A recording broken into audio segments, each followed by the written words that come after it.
Professor Pennyworth's inventors' workshop sat at the edge of town like a cheerful secret, bright copper pipes curling along the roof, windows shaped like gears, and a chimney that puffed out little rings of rainbow steam. Everyone knew strange and wonderful things happened inside the larger-than-life electrified house where the professor did his experiments, but only a few ever got to see it. This morning, 3 young inventors hurried through the doors.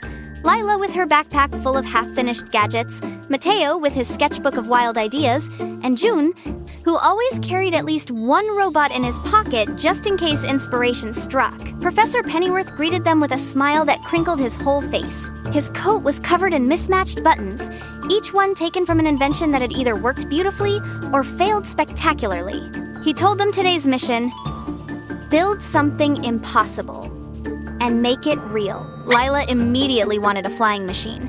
She imagined a small glider powered by music. The louder the tune, the higher it would soar. Mateo decided he was making a robot that could solve any puzzle, even puzzles humans didn't know were puzzles yet. June wanted both things at once, so he set out to build a tiny helper bot that could cheer up anyone having a tough day. The workshop hummed as they got to work. Gears clattered, sparks danced, and the professor wandered around offering suggestions that sounded odd but always pushed them forward. Try the idea you almost threw away, he told Lila.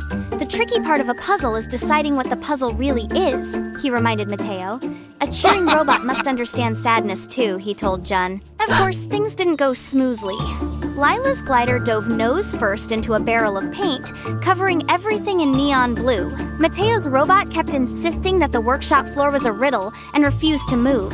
June's helper bot tried to comfort a broom, believing it looked lonely. The kids groaned, argued a little, then remembered why they worked well together.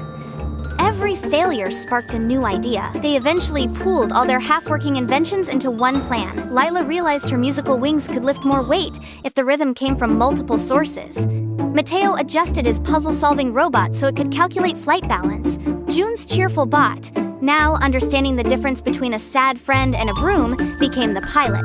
When the contraption was ready, it looked like something out of a dream. Half glider, half robot, all creativity. The professor nodded proudly, tapping one of the wings.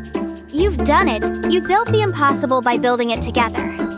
The glider lifted off, wobbling once, then soaring across the workshop in a wide loop. The children burst into laughter as their pilot bot beeped out a triumphant little tune. It didn't matter that it wasn't perfect.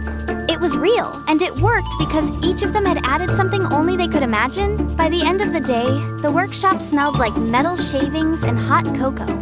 Professor Pennyworth sent them home with a reminder tucked into their pockets, a tiny gear etched with the words, "Keep inventing." The kids walked out smiling, already talking about their next wild idea. And somewhere inside that workshop, the professor laughed to himself. They're delighted as always that young minds given a little room and a spark of curiosity could turn the strange into the spectacular. Professor Pennyworth eccentric.